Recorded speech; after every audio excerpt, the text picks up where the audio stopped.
मुंबईत गेल्या काही दिवसांमध्ये तापमानामध्ये आमूलाग्र बदल पाहायला मिळतोय। मी सध्या मुंबईच्या सायन परिसरामध्ये आहे आणि या ठिकाणची जर स्कायलाईन पाहिली तर आपल्या लक्षात येतं की आज एकतर मुंबईमध्ये थंडी पुन्हा एकदा जोर धरू लागलेली आहे। कारण आपण पाहतोय की यावेळी तापमान 21°C इतकं नोंद झालेलं आहे आणि 2 ते 3 दिवस अशाच पद्धतीनं थंडीचा जोर कायम राहील असं सुद्धा भाकीत हवामान विभागानं वर्तवलेलं आहे। सगळ्यात महत्त्वाचं म्हणजे AQI 170च्या घरात पोहोचलेला आहे, जो की अतिशय खराब श्रेणीमध्ये आहे।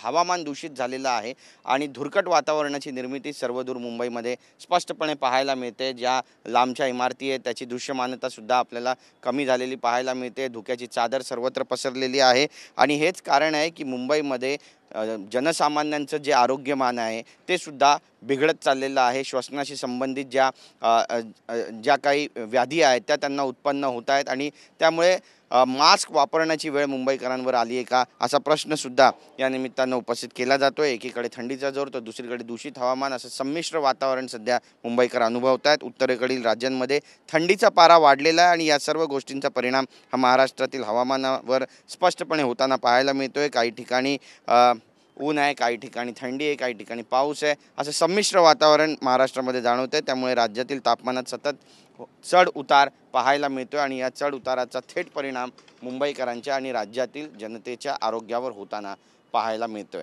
कॅमेरा पर्सन योगेश गुरवसह गिरीश गायकवाड, TV9 मराठी, मुंबई।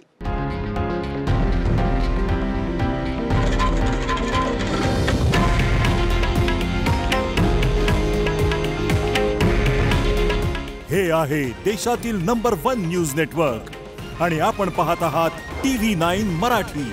काळजी तुमची, हित महाराष्ट्राचं।